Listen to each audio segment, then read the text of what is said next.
Repito, Primera de Juan, capítulo 3, y vamos a leer el versículo 9.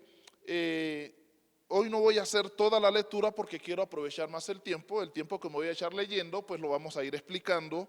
Entonces, dice el versículo 9 del capítulo 3, todo aquel que es nacido de Dios no practica el pecado, porque la simiente de Dios permanece en él y no puede pecar, porque es nacido de Dios.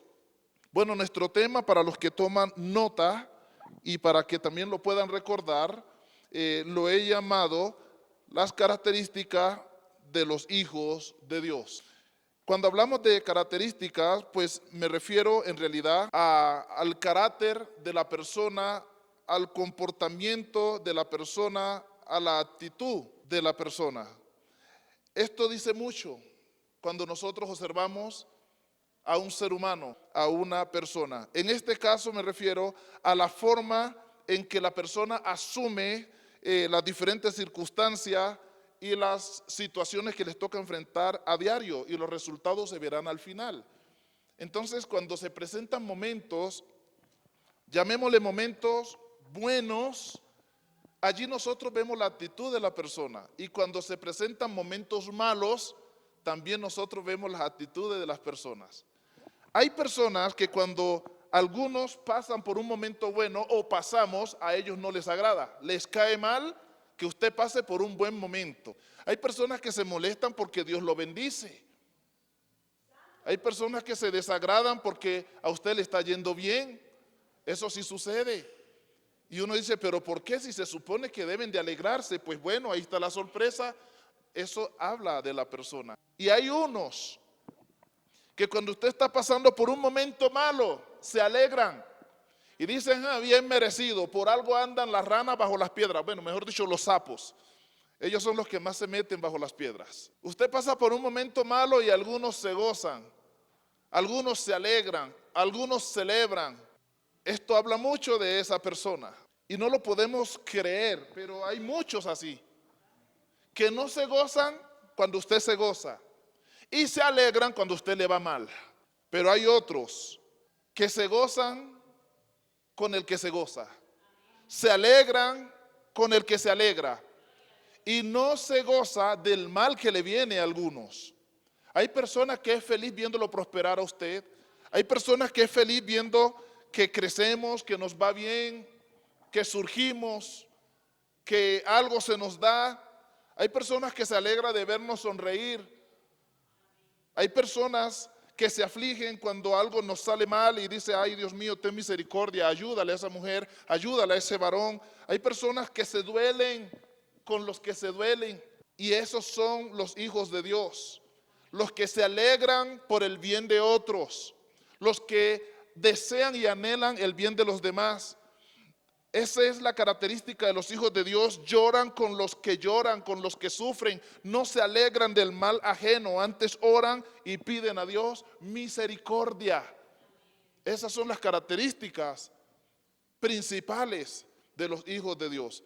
Pero la otra semana, para los que no quieran perderse esta bendición, vamos a hablar de las características de los hijos del diablo. Pero por hoy nos vamos a ir con las características de los hijos. ¿Y dónde están los hijos de Dios? Diga, esta prédica es para mí. Pero ese entusiasmo, diga, esta palabra es para mí. Eso, si la desea, así me animo yo para dársela.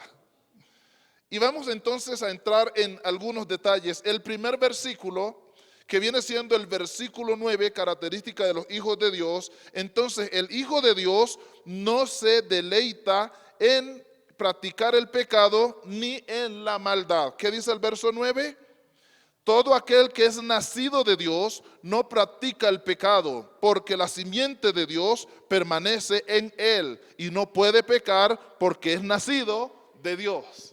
Y mire esto tan maravilloso, todo aquel que es nacido de Dios no practica el pecado. Allí no dice, el que es nacido de Dios no es un pecador, para que no malinterpretemos. No es la frase que dice allí. Allí dice es que el que es nacido de Dios no se deleita en la práctica del pecado. Porque todos somos pecadores. y siendo pecadores, arrepentidos por la gracia de Dios y su gran misericordia, pasamos a ser hijos de Dios. Mas no practicamos el pecado. Aclaro esto, no sea que usted salga diciendo, los hijos de Dios no somos pecadores. Entonces, cuando otros lo escuchen, va a decir, oye, ¿y usted qué se cree también? ¿Cómo así que usted no es pecador? Todos somos pecadores. Y tienen razón. Más bien es, los hijos de Dios no practican el pecado. No tienen la práctica del pecado. Los hijos de Dios no tienen la práctica de la maldad. Pueda que en algún momento un hijo de Dios peque. Diga, los hijos de Dios sí pecan. Y esta frase que acabo de decir no contradice lo que estoy predicando. Los hijos de Dios sí pecamos, porque somos pecadores. Y es muy fácil pecar. No hay nada que impida pecar, al menos que haya temor de Dios en la persona. Porque somos pecadores. Pero ya que somos pecadores, la Biblia no nos da el aval para que nos acomodemos diciendo, como soy pecador, entonces voy a vivir en el pecado y Dios me entiende porque soy pecador. No, más bien dice lo contrario. Todo aquel que es nacido de Dios no practica el pecado. Entonces somos pecadores y hay muchas cosas que hacemos mal. Pero en la medida que las vamos identificando y que nos enseñan por la palabra que eso está mal, que eso no es de Dios, entonces vamos cortando la práctica de ese hábito o de esa maldad, de ese pecado. Porque el Hijo de Dios tiende a identificar las cosas malas y dice la Biblia, y el sabio ve el mal y se aparta. Entonces, esta es una característica del Hijo de Dios, apartarse de la práctica habitual del pecado.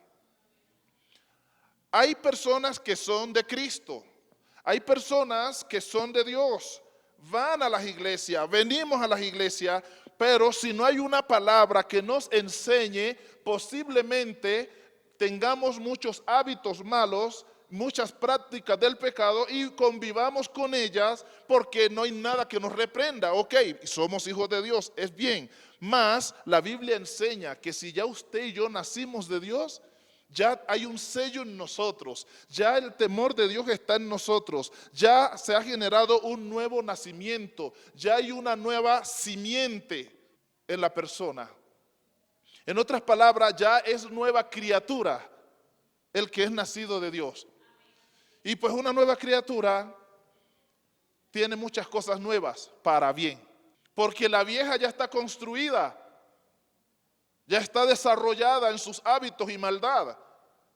O sea, diga, mi yo pasado. Ay, le da miedo hablar de eso. Diga, mi yo pasado, aunque suene raro ahí, eso. Esa vieja criatura ya está formada, desarrollada en maldad y en muchas cosas. Por eso es que la Biblia dice que es necesario nacer de nuevo. Porque cuando ya somos una nueva criatura, esa vida vieja de nosotros, pues queda construida ya. El Señor empieza a deshacer las obras malas y empieza a construir nuevas cosas en nosotros, como nueva criatura. Por eso el texto, de modo que si alguno está en Cristo, nueva criatura es, las cosas viejas pasaron, he aquí ya todas son hechas nuevas. Muy bien. Entonces, todo aquel, no es solo el pastor, porque a veces la gente se le enfila al pastor. Como él es el que predica, como él es el que dirige la iglesia, él es el que hace alguna ceremonia, no puede pecar, él tiene que vivir como Dios manda y la mayoría cargan una lupa, no en el bolsillo, la cargan ahí en la retina, no para todo el mundo, sino exclusivamente para el pastor o los ancianos principales de la iglesia, pero es para ellos. A los demás los miran con misericordia, más se quitan la lupa para admitir algunos errores y alguna falla de ellos. Pero al pastor y a los otros sí los miran con lupa, de una manera detallada. Minuciosamente lo viven examinando a ver en qué se equivoca, en qué falla, para decir, ese no es de Dios. Pues hoy le tengo malas noticias.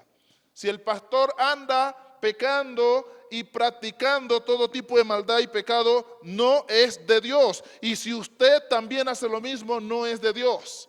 Así que la palabra no es para aplicársela a uno, sino a todos. ¿Por qué? Ah, pero es que Él es más responsable, aquí no dice eso. Pero es que Él es el ejemplo, aquí no dice eso.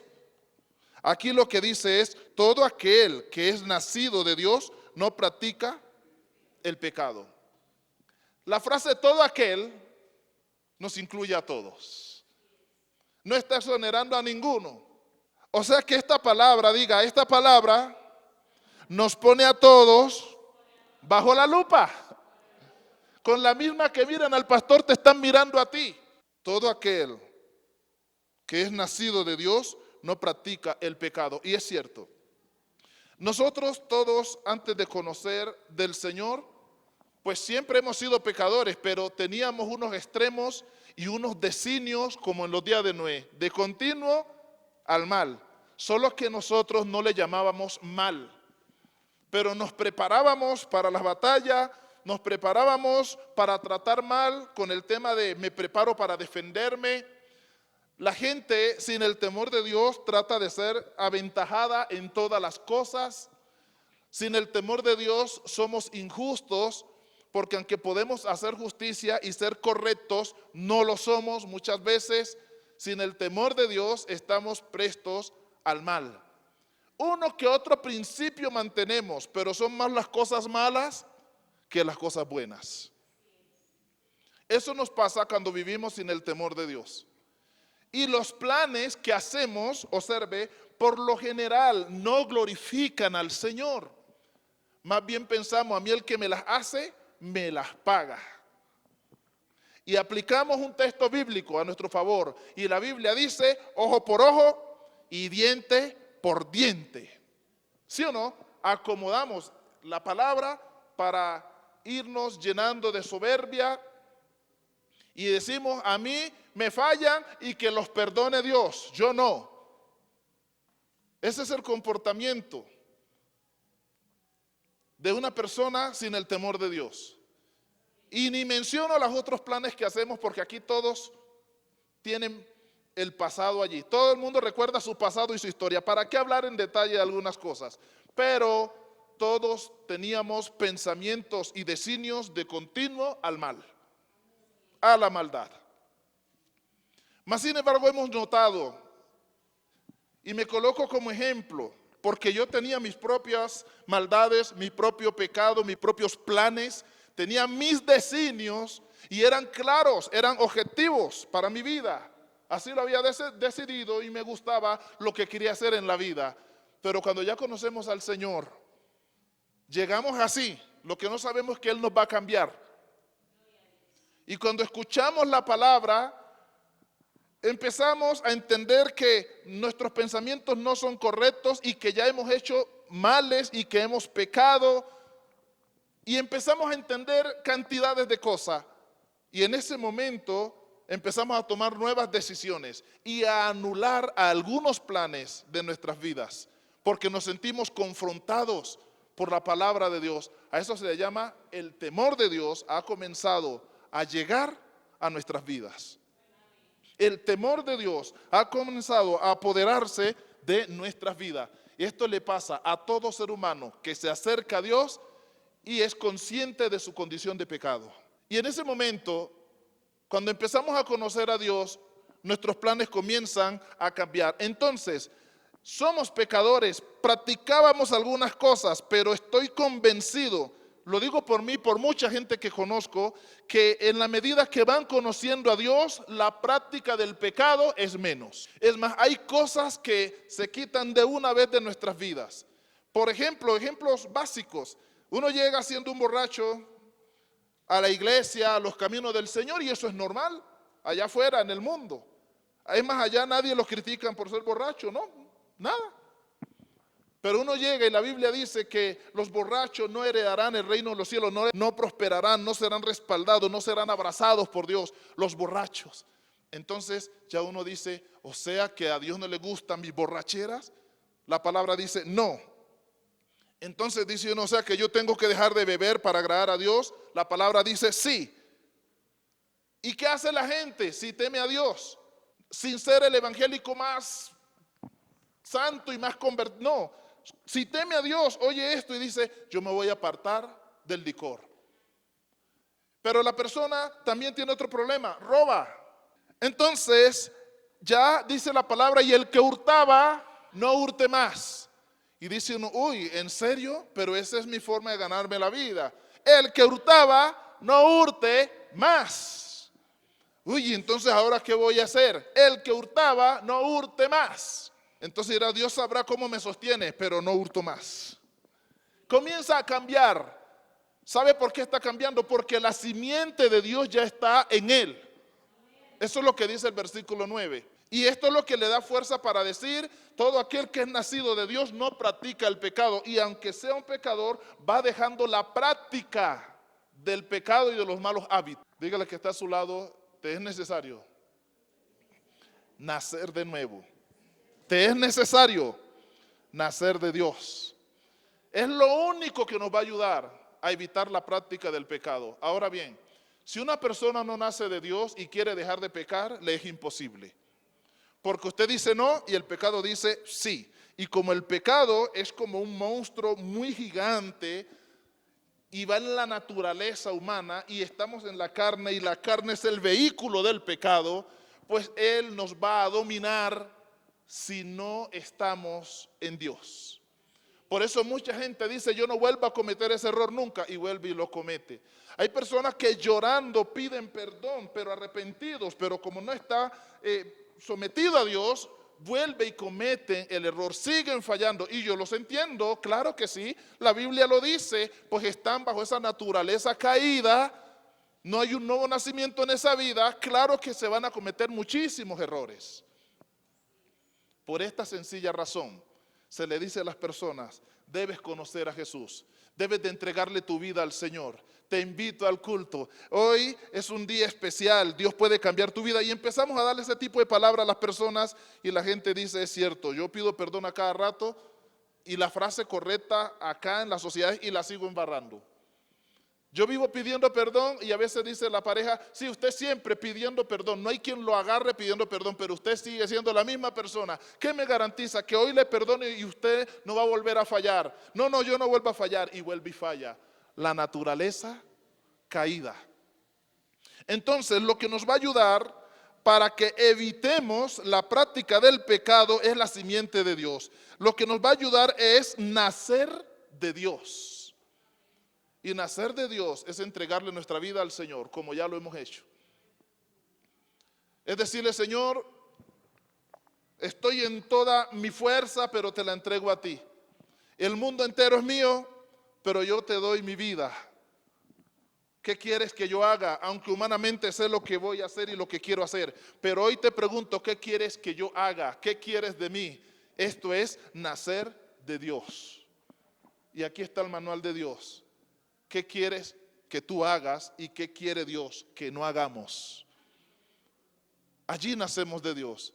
Hermanos, y desde que conocimos al Señor, todo el que de verdad entregó su corazón, sabe que ha dejado la práctica del pecado. ¿Hay errores? Los hay. En ocasiones ¿se cometen pecados? Sí se cometen pecados, pues todavía no andamos en cuerpo glorioso, estamos en la tierra y estamos propensos a cualquier tipo de equivocaciones, mas sin embargo no significa que vamos a vivir en una práctica del pecado, porque ese es el término allí, práctica del pecado. Pero pastor, pero si se supone que ya somos de Dios, no podemos pecar. No se puede pecar. Mire,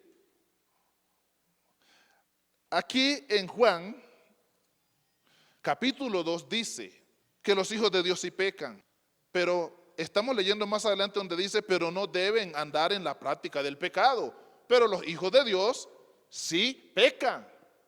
Hijitos míos, estas cosas os escribo para que no pequéis. Diga, aquí se le está hablando a cristianos. Y si alguno hubiere pecado hoy, ¿cómo así si ya es cristiano? ¿Hay posibilidad de que el cristiano peque?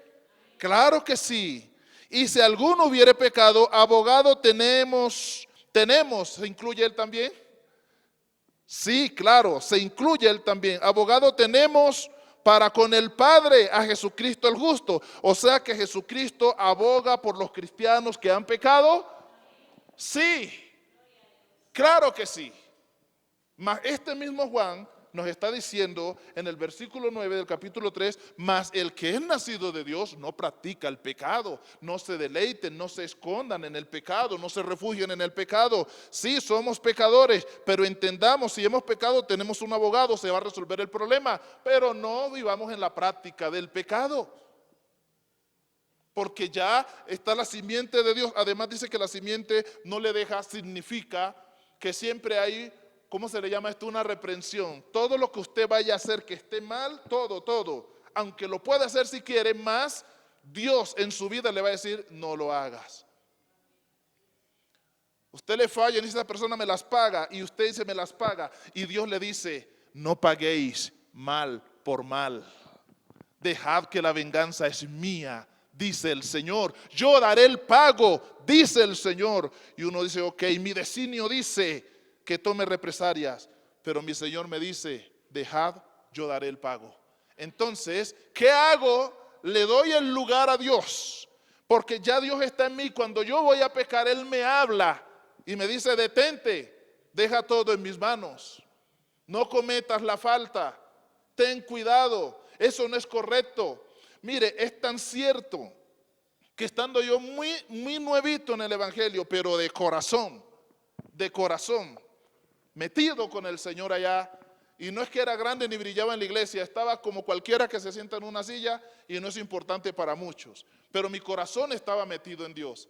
Quise cometer una pequeña injusticia para mí, pequeña, que todos los días la comete la gente y no le presta atención. Yo ya les he contado una injusticia en que yo quería coger 1,000 pesos más que un compañero en un negocio que hicimos, 1,000 pesos más. Los míos eran 6,000 y los de él eran 6,000, entonces yo cogí mis 6,000 y me iba a coger 1,000 más, o sea, para 7,000. Mire, y me dijo literalmente una voz al oído y me dijo, toda injusticia es pecado. Así me dijo, toda injusticia es pecado. Y yo entendí que era por esos 1,000 pesos de más que me iba a coger. Y yo dije, pero ¿por qué? Si solo son 1,000 pesos, o sea, como que a quién le importan 1,000 pesos. No me volvieron a decir nada, yo era el que estaba rebelde haciendo mi pelea, pero la voz prevaleció diciéndome, toda injusticia es pecado. Y por esa voz terminé tomando la decisión, porque ya yo estaba caminando con el Señor, de decir, bueno, está bien, le doy sus 6,000 pesos, yo me quedo con 6,000. Fue correcto. El Señor aprobó esa decisión. Entonces, ¿dónde está la simiente de Dios? Está allí para decirte lo que está bien y lo que está mal. Aquí dice que ella no nos deja pecar, pero si yo soy bien rebelde, puedo tomar mi decisión y decir, no, me cojo los 1,000 pesos y punto, fui yo el que hice el negocio, cojo más. Pero si la simiente de Dios está allí, dice, no te deja pecar, o sea, ella se opone, te dice, no, tú eres diferente, así no obra Dios, Dios no respalda esto. Entonces, la actitud de los hijos de Dios es ser correctos, es vivir en justicia. Una característica de los hijos de Dios es vivir en el temor de Dios.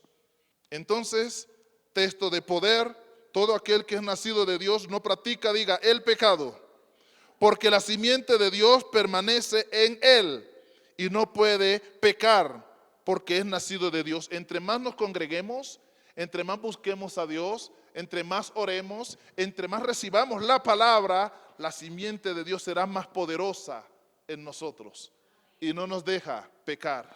Vamos con lo segundo. Los hijos de Dios aman a sus hermanos. Es muy raro ver un cristiano que diga ser hijo de Dios y su lenguaje sea, fulano me cae gordo, fulano me cae mal, ay, yo no voy con este, con el de allá yo no puedo, o sea, no puede con nadie y es hijo de Dios. Cuidado. Pero como hoy no vamos a hablar de los hijos del diablo, entonces no me voy a meter para allá. Pero todos los que son nacidos de Dios, los hijos de Dios, tienen como característica, como carácter, como práctica, el amar a los hermanos. Hay gente que ama con un amor tan profundo que uno hasta se derrite, se deslíe. Yo conocí el amor de los hermanos cuando todavía yo no sabía amar con el amor de Dios. Yo tomaba las cosas, era como que le caigo bien o no le caigo bien. Si alguien era chévere conmigo, yo decía, le caí bien. Pero acá la Biblia no le llama caer bien. ¿Cómo le llama? Amar. Todo el que es nacido de Dios ama a los hermanos. Yo experimenté el amor de Dios de una manera tan sencilla, pero pude notar lo grande del amor. Uno de ellos, cuando me bauticé, yo no tenía cómo ponerme una corbata, ni, bueno, además que no me gustaba, pero el día del bautismo tenía que ir pues lo mejor arregladito, porque iban a hacer la ceremonia los recién bautizados. Yo llegué al evangelio con mis pantalones mochitos, no era rebeldía, sino es que era lo que yo tenía y no era nada malo para mí. Y yo iba a mis cultos normal, pero mi corazón iba en santidad. Y ya era mi costumbre toda la vida, uno crece con pantalonetas en los pueblitos y ya un mocho pantalón, eso ya es un triunfo. Y quería irme así, pero entonces ya habían dicho que para esa ceremonia tocaba irse bien arregladito. Entonces tenía otro pantaloncito por ahí que era como un jeansito ya un poco trabajado, y era el que yo me quería llevar, y un suéter aquí, manga corto. Y me sentía incómodo de todas maneras porque me decían los amigos, o sea, los que se bautizaron, los hermanos, oye, pero hay que ir bonito, Robinson. Entonces le dije a un hermano de la iglesia, amigo, que yo trabajaba con él, oye, ¿me prestas una camisa? Y me busqué pues un buen pantalón que tenía por ahí, lo arreglé y él me prestó una camisa. La primera vez en mi vida que me puse una camisa fue el día que me bauticé. Y me sentía como un perro cuando le ponen bozal. No voy a decir que me sentía lindo ni bello, me sentía atrapado, raro, diferente. Pero para los demás me veía lindo, hermoso. Y bueno, eso me hacía sentir bien. La camisa para mí era por fuera, porque jamás me había puesto un suéter o una camisa por dentro como esa. Y pues me tocó metérmela por dentro porque alguien me dijo, oye, esa camisa tan bonita y por fuera, métala por dentro. Y pues como me gusta obedecer, la metí, me sentía más horrible, más feo todavía. Imagínense cuando uno está bien corroncho en las cosas, a lo bueno lo ve malo, ¿cierto? Y luego viene el pastor y toma una de sus corbatas y me la pone en el cuello y me atornilló aquí y me dice, y después de esta ceremonia la corbata queda con usted para siempre. Me la regaló. Eso me arregló la noche. Mi primer corbata en la vida me la regaló el pastor, yo no la compré, en el Chocó no vendían corbatas, así que yo estaba súper feliz en ese momento de tener mi corbata. Es más, la guardé por décadas, mi corbatica, hasta que vi que ya estaba muy fea de tanto estirarla. Vi el amor del pastor tan grande cuando me vio ahí al frente, que me puso una corbata, me felicitó. Y días después una hermana anciana de la iglesia nos invitó a desayunar. En mi casa los platos tenían estrato. Al mayor le echaban un poquito más de alimento y la presita más grande. Y pues 2 platicos de loza, todo separado. Al que le seguía pues también le acomodaban eso. Y a los más pequeños le daban en su plástico, en ese plato de plástico, como llamamos nosotros, ya hoy no, casi no se usa, de plástico o pasta, plástico, ¿cierto? Ya hasta me está olvidando cómo loncheras se le llamaban plásticas, y ahí le servían a los muchachos, que para que no rompieran. Pues me invita a esa hermana a desayunar y ¿sabe cómo me atendió? Como si fuera el pastor. Yo miraba el plato del pastor y miraba el mío, yo no sabía en qué silla sentarme porque todo lo veía igual. Y yo decía, uy, ¿en serio yo voy a desayunar aquí? La hermana que tenía su casa, mejor dicho, parecía el rico más poderoso del Chocó. Y claro, digo yo, pastor, ¿dónde me siento? Donde quiera, Robinson. Ay, se me alegró la vida, eso nunca me había pasado. Y la hermana que nos atendía llegó, ¿más cafecito, hermano Robinson? ¿Quiere otro poquito? Y yo, y eso en mi casa no sucede. Me sentí tan bien, me dieron ganas de irme a vivir allá. O sea, no es la comida, fue el amor que vi en esa persona tan grande. y nos colocó cuchillo y tenedor. Yo nunca había comido con un tenedor y yo estaba todo enredado, no sabía en qué mano coger qué cosa. Y el pastor me vio todo embolatado y con tanto amor me dice: oiga, hermano Robinson, venga, le enseño algo aquí. Mire, vea, coja el tenedor en esta mano y el cuchillo en esta y parte trozos pequeños y los dirige a la boca. Yo iba a coger así una de mis cosas y levantarlo y morder y volver a bajar. Costumbre ya, uno que no, sin educación en esa área, crece uno a lo rudo. Y él me enseñó y créame que vi tanto amor en la manera de él enseñarme las cosas que lo aprendí. El día que más sufrí comiendo, se los confieso desde luego. Aun cuando llegué a Bogotá, era mi cuchara, yo me ofendía, la hermana Magdalena me metió en una terapia intensa con el tenedor, ella nunca me ponía una cuchara en su casa, todo era tenedor y yo tenía que ser un pastor educado, culto, y me agarraba con el tenedor y no le demostraba mis temores. Hasta que abandoné la cuchara. Ahorita a usted le ponen una cuchara y si no es para sopa uno dice bueno y se siente un enredado. Es más, yo con la cuchara recogía hasta el último grano de arroz lo levantaba con una cuchara. Ahora se me quedan más de 50 granos, ya no recojo igual. Perdí la técnica, culpa de Bogotá. Entonces, así conocí el amor de Dios a través de los hermanos. Me fui de la casa. No tenía dónde vivir y ellos me dijeron: hermano Robinson, viva aquí en la casa pastoral, eso está solo. Me entregaron allí toda esa casa para mí, me entregaron las llaves, me compraron un colchón, me dieron un toldillo para los mosquitos, me visitaban de vez en cuando y me decían: y pase todos los días que quiera y almuerza aquí en mi casa. Eso me lo dijeron como 5 ancianas. Y yo decía: ¿en serio? Y era en serio. Y nunca me pusieron mala cara cuando yo pasé por sus casas, jamás. Nunca dijeron: oiga, levante el plato y lávelo. No, déjelo ahí. ¿Cómo se le ocurre? Bueno, así entendí que los cristianos sí aman con el amor de Dios. Así comprendí el amor de Dios. Porque en otras casas de mis vecinos, cuando era un muchacho, me llamaba la vecina: venga, hay una pega con frijoles, y me la comía. Pero vaya y lava la olla. Y yo iba y la lavaba. Cuando conocí a los hermanos, me decían: no, ¿cómo? Deje eso allí, tranquilo. Antes, ¿quiere otro poquito? Y yo decía: esta gente es diferente, me tratan diferente, el amor de Dios en ellos. Y yo sé que esa es parte de la experiencia, pero ustedes también habrán vivido sus propias experiencias. El que es de Dios ama y trata con amor a las personas. Y esta es una de las características de los hijos de Dios, que aman a sus hermanos.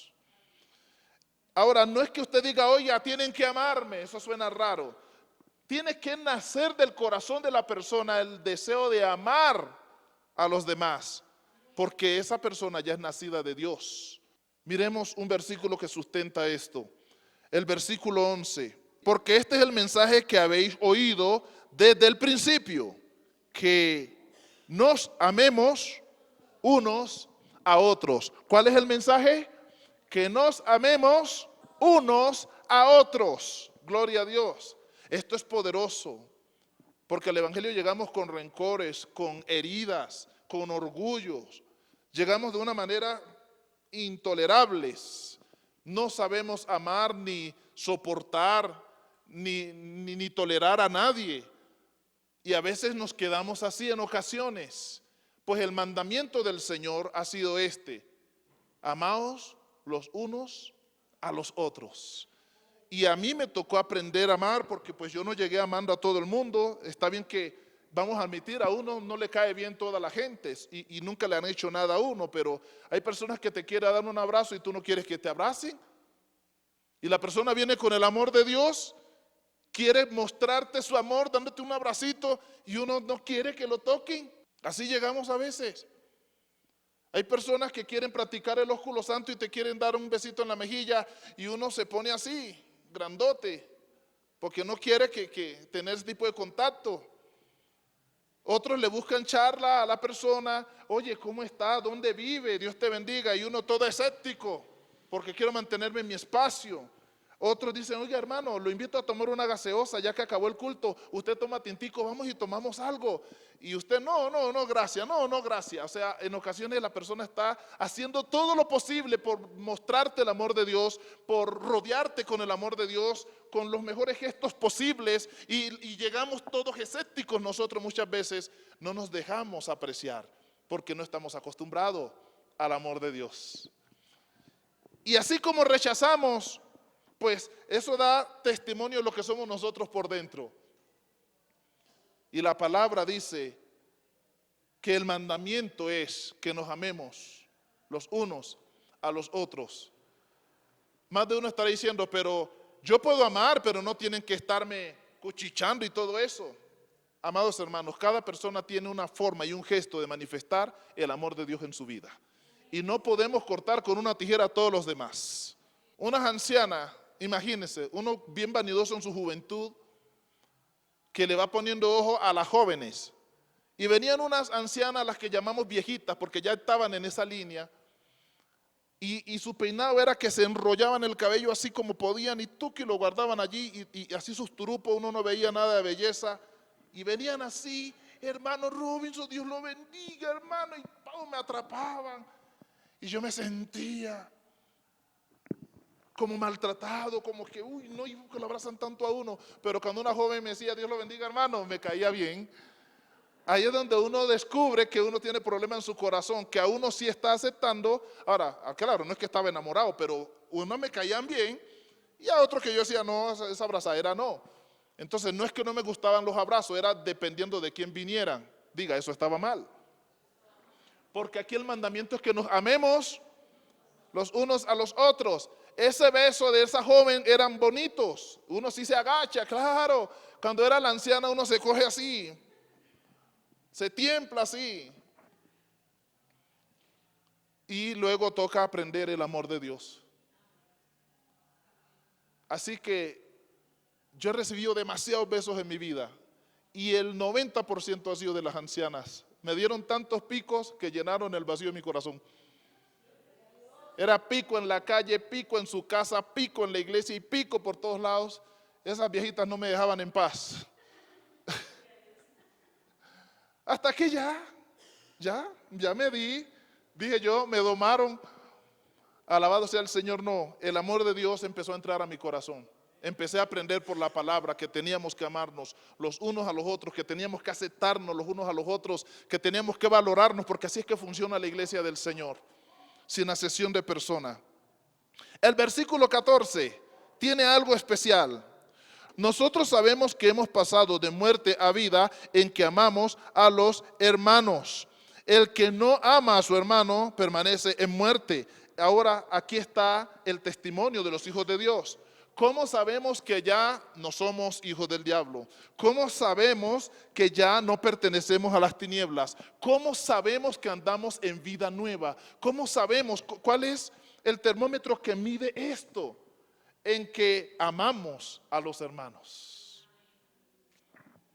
Así que si usted no sabe qué clase de cristiano es, revise su corazón y mire cómo trata a los demás, cómo se siente con los demás, superior, mira a los demás como menos. Usted se cree que es la persona absoluta, se cree más grande, cree que usted es la persona digna de admirar, de los aplausos, de la atención, y los demás no merecen. Ojo con eso, porque en esto sabemos que hemos pasado de muerte a vida, que ya no estamos bajo condenación. Esta es la señal de que ya Dios está en nosotros, en que amamos a los hermanos. En la iglesia de Condoto cantaban una canción. La canción decía, yo te amo, hermano, déjame mostrarte mi amor. Deja que te bese, deja que te abrace, deja que te diga con amor, te amo, hermano. Y la repetían. Y yo iba buscando mi ladito.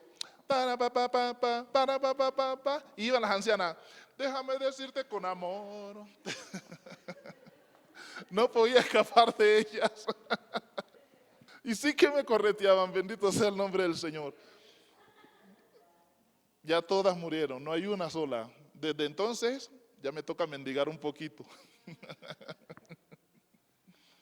Sí, y esa canción me enseñó, recordé algo muy especial. Me enseñó de verdad, y de verdad que viví momentos muy especiales. Y ahí también pude conocer mi corazón con estos cánticos de la iglesia, al ver cómo yo estaba presto a recibir amor de algunos y de otros no, y estaba presto a dar amor a algunos, pero a otros no. Y entonces, ¿qué dice el versículo? En esto conocemos que hemos pasado de muerte, que hemos nacido de nuevo. En esto conocemos que ya no estamos bajo muerte, en que amamos a los hermanos. Así que por eso nosotros, en la medida que vamos conociendo al Señor, vamos creciendo, y donde quiera que vayamos, con quien quiera que nos juntemos, nosotros estamos prestos para todo tipo de persona, para el pequeño, para el adolescente, para el joven, para el anciano, hasta para el que se muere estamos allí. ¿Sabe por qué? Porque hemos aprendido el amor de Dios. Así son las cosas en el Señor. Y cuando unos ya no perdonan, otros estamos dispuestos a perdonar. Cuando otros ya no ceden, otros estamos dispuestos a ceder. Y cuando unos endurecen el corazón, el de nosotros se va ablandando. Y cuando nos dicen, no lo haga, tenga carácter, párese firme, no se doblegue más, la Biblia dice, el que se humilla será enaltecido. Y uno se deja guiar por la palabra. Y eso es lo que nos hace diferente. Y ese es el testimonio de que ya hemos nacido para vida, de que ya no estamos bajo muerte, en que nos amamos los unos a los otros. Entonces, es importante manifestar ese amor a los hermanos. Eso andar con el cuello todo estirado y el pecho subido y la espalda así. Amados hermanos, eso ya pasó de moda en el evangelio. Póngase así con lo que voy a predicar la semana entrante, con los hijos de ese Señor.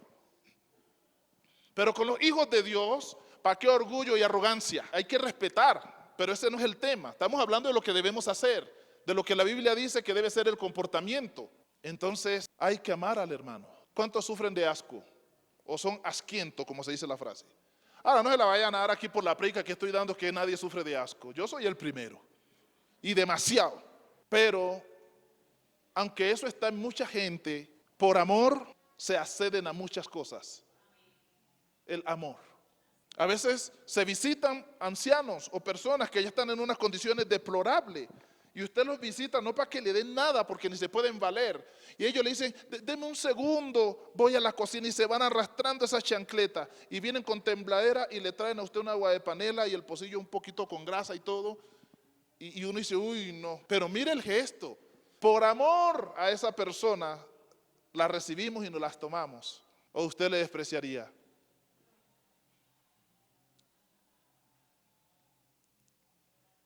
Casos se dan. Los hijos de Dios, su característica es amar. Mire, algo importante. Tercero, el que es de Dios se sacrifica por sus hermanos. ¿Cómo así? Claro que sí, porque el que es de Dios haría lo que Dios ha hecho por nosotros. Es que un padre le enseña a su hijo sus principios, y yo sé que ustedes le enseñan a sus hijos cómo tienen que ser, cómo tienen que comportarse, lo que quieren para la vida y lo que no deben hacer, porque eso ya es un principio suyo y quiere transmitirlo a sus generaciones. Pues nuestro Padre Dios nos transmite a nosotros sus principios. Y nuestro Padre Dios nos ha mostrado por amor que cuando estábamos muertos y en delito y en pecado, dice que de tal manera amó Dios al mundo que envió a su Hijo unigénito, para que todo aquel que en él cree no se pierda, mas tenga vida eterna. Lo envió a morir por nosotros, para rescatarnos, para salvarnos. Y si Dios hizo esto, ¿qué cree que Dios espera de nosotros? Que estemos dispuestos también a sacrificar por nuestros hermanos. Mire, de pronto puede dar el caso que usted no siente que el hermano lo necesita. Pero, mis hermanos, en ocasiones las personas nos necesitan tanto, que de nosotros depende la solución de ellos. Y nosotros, por la dureza del corazón, no hacemos nada por nuestros hermanos. Pero detenemos el corazón. ¿Sabe qué dice la Biblia? En este tercer punto, el que es de Dios se sacrifica por sus hermanos. El versículo 18. Nos dice la palabra del Señor. Hijitos míos, no amemos de palabras ni de lengua, sino de hechos y en verdad. Como dice, No amemos de palabra ni de lengua, sino de hechos y en verdad. Luego leemos otros versículos. ¿Se puede amar de palabras? ¿Se puede amar de lengua? Aquí dice que se ame con hechos y con verdad. El que ama de palabra es hipócrita. El que ama de lengua es un hipócrita porque está haciendo que la persona se sienta segura y confiada, pero no tiene nada que ofrecer en su corazón. ¿Cuánta gente te ha amado de lengua? Que te dicen maravillas y tú te las crees porque eres noble y vas a creer. Pero solo de lengua, nomás es que te equivoques 1 milímetro y esa persona es todo lo contrario a lo que te ha dicho de lengua. Otros van sembrando palabras allí, palabras lindas, lindas. Dice uno, esta persona sí que me quiere, mentira. Solo son palabras, pero los hechos, que es lo que estamos hablando, dicen lo contrario. Los hijos de Dios tienen que amar de verdad. Tienen que amar con hechos. Si yo digo que te amo, tengo que demostrártelo, tengo que respetarte, tengo que valorarte, tengo que tratarte, tengo que hacértelo sentir y tú debes vivirlo y experimentarlo y mi actitud, mis características van a dar testimonio de que lo que estoy haciendo es sincero y es verdadero, porque tú te vas a sentir tan realizado o realizada por lo que yo estoy haciendo que vas a concluir que el amor es verdadero. Esos son los hechos. Hay que amar con hechos. Hay que amar con hechos, hermanos. Recuerde que vamos para el cielo y lleno de garrapatas. Dijo, nos trató de boínos. Bueno, lleno de garrapatas y pulgosos, no vamos a llegar allá. Que el Señor nos limpie de todo tipo de contaminación. Esta palabra son las características de los hijos de Dios. Así que los hijos de Dios aman con hechos. Si tú eres una hija de Dios, tienes que demostrar tu amor. Mira que está a su lado y cántale, y yo te amo, hermano. Cánteselo. Yo te amo, hermano. Déjame mostrarte mi amor. Deja que te bese, deja que te abrace, deja que te diga con amor. Te amo, hermano. Recuerdo que pasó por allá, es que me perdí. Recuerdo que una vez, recuerdo en esa misma canción cantando, los caballeros íbamos así, cuando nos encontramos nos dábamos la espalda, íbamos buscando chicas.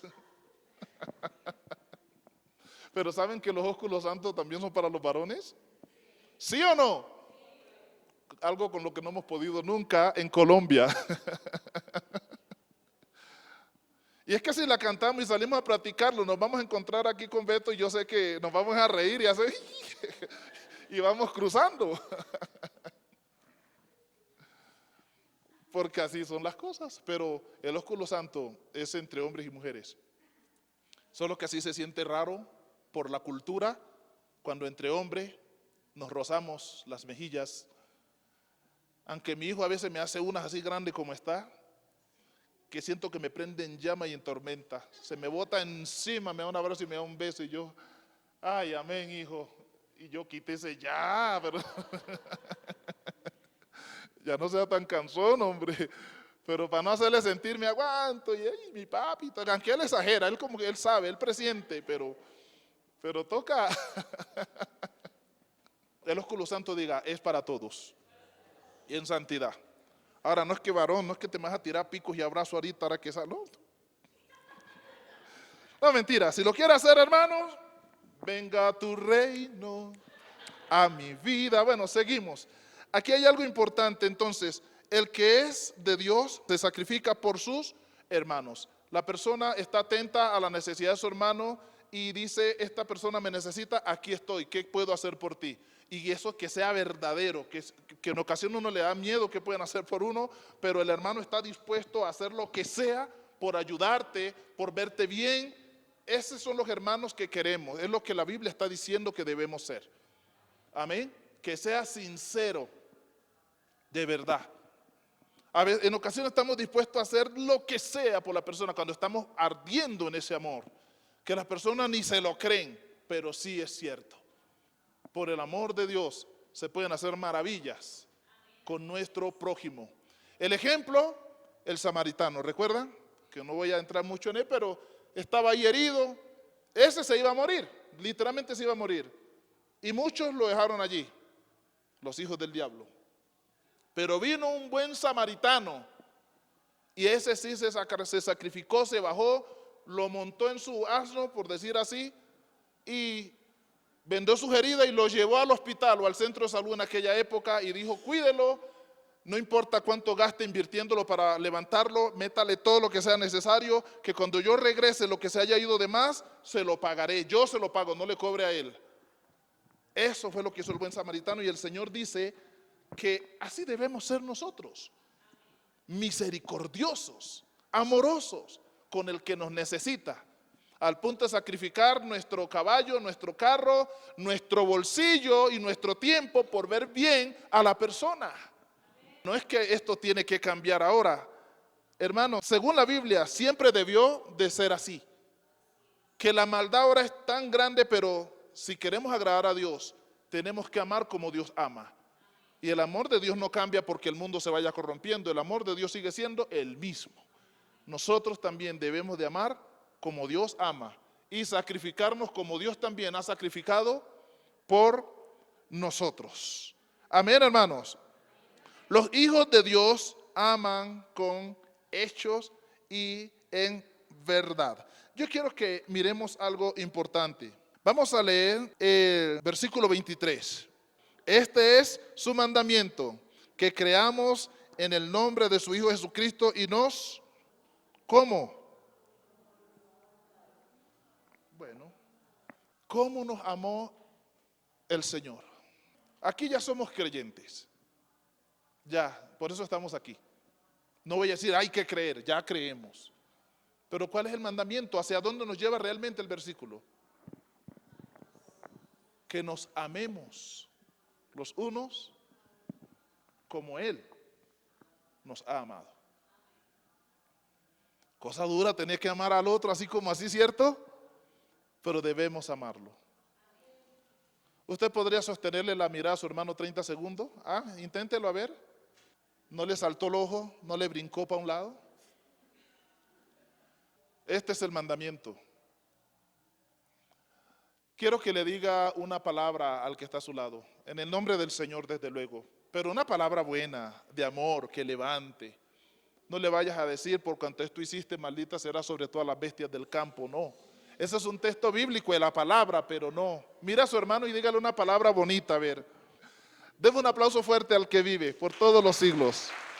Aleluya. Amén. Conclusión, el verso 23, léanlo todos otra vez. Y este es su mandamiento, que creamos en el nombre de su Hijo Jesucristo y nos amemos unos a otros como nos lo ha mandado. Entonces, hermanos míos, recibámonos los unos a los otros y recibamos el mandamiento del Señor y caminemos en la verdad y vivamos libre de condenación. Hermanos míos, amémonos los unos a los otros como mandó el Señor. Como mandó el Señor. Gloria a Dios. Perdonándonos y perdonando también a los que nos han causado ofensas. Sirvamos los unos a los otros con alegría y seamos justos y rectos en todo tiempo. Ahora sí, celebremos con un aplauso para la gloria de Dios y oramos. Amén.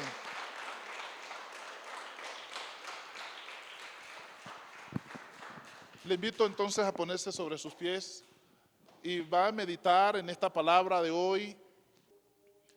Señor, te doy gracias en este día por la maravillosa palabra que nos has regalado, Señor del cielo y de la tierra. Y en este momento, glorioso Salvador, pongo mi vida delante de ti, Señor, y esta congregación que está aquí reunida.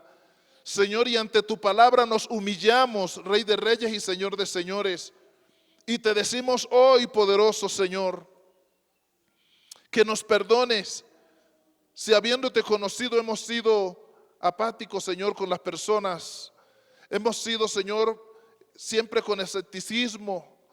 Señor, si hemos sido orgullosos, llenos de vanidad, si hemos despreciado a las personas, si nos hemos sentido superior o por la condición de la persona la hemos visto inferior, hemos sentido que no merecen nuestra atención y quizás esa persona ha dependido de tu amor a través de nosotros. Hoy te pedimos perdón. Perdónanos, Señor, si hemos sido indiferentes aún con los de nuestra casa, esposos, hijos, hermanos, familiares, padres. Perdónanos, Señor, si hemos sido indiferentes con los miembros de la iglesia, Señor, con las personas que van y vienen. Perdónanos, Señor, si hemos sido también indiferentes, incluso con el vecino, que quizás busca nuestra amistad, pero nosotros nos sentimos diferentes a él y por eso no le abrimos el corazón. Hoy te pedimos, nos ayudes, Señor, a ser verdaderos hijos tuyos y que no andemos en la práctica de la desobediencia, de la maldad, del pecado, sino que nosotros podamos cada día más, Señor, del cielo y de la tierra, agradar tu corazón y vivir como verdaderos hijos de Dios, amándonos los unos a los otros, valorándonos, apreciándonos y apoyándonos, compartiendo como la iglesia primitiva con alegría y sencillez del corazón los unos para con los otros. En el nombre de Jesús, Espíritu Santo, gracias por hablar a mi vida y a mi corazón. Gracias por ministrar esta congregación. Gracias por guiarnos al conocimiento de la verdad. Ahora, Señor, también oro por aquellos que son totalmente indiferentes, que tienen un corazón duro, Señor, pero que ya te han conocido y se acercan a ti. Señor, que esta palabra, Señor, haya cabida en sus corazones y que podamos ser libres tanto para recibir como para dar. En el nombre de Jesús, que sea algo mutuo porque así lo dice tu palabra, los unos para con los otros, como Dios lo ha hecho con cada uno de nosotros. En el nombre de Jesús. Amén y amén. Hermano, Dios les bendiga.